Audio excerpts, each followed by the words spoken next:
At least 28 people were hurt this morning after a commuter train crashed into a truck and derailed.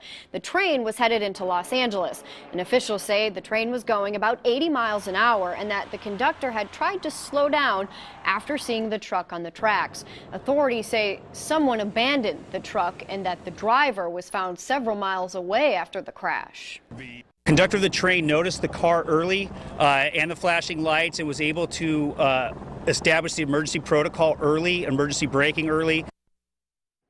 At least 4 of the people hurt have very severe injuries. Several federal and local agencies, along with the train company, are now investigating that accident. And in that crash, officials credit a new technology in the train cars for saving a lot of those people's lives. So we want to know if TriMet's using it and what safety procedures they have in place on the West commuter train. Our Chris Woodard, he's going beyond the headlines tonight. Yeah, and we found out West TriMet trains have been very safe for passengers in their 6 years of existence. But today's crash in California does have some passengers thinking about safety, wondering if TriMet should be doing more.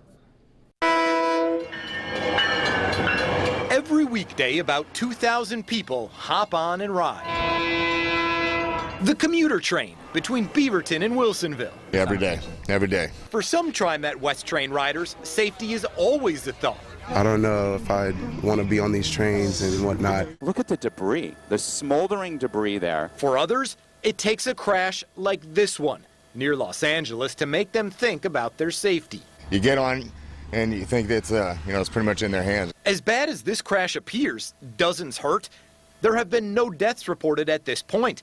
According to the Los Angeles Times, 3 of the 4 cars that derailed were equipped with a crash energy management system meant to absorb the shock of a crash and redistribute that force away from passengers. I reached out to TriMet because I wanted to know if West trains have that technology. I learned they do not.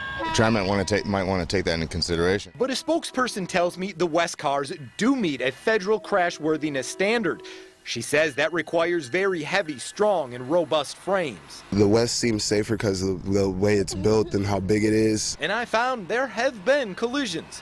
I do hear a lot about our TriMet hitting vehicles or vehicles getting on the track. Like this one last summer in Sherwood, where there were not mass injuries like today in California.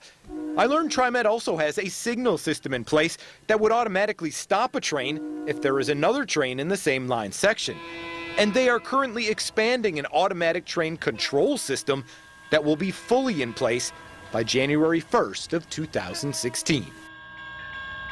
Important to factor here, I also learned that the average speed of those TriMet West trains, 33 miles per hour. The train in California today, as you heard earlier, reportedly traveling about 80 miles per hour at the time of the crash.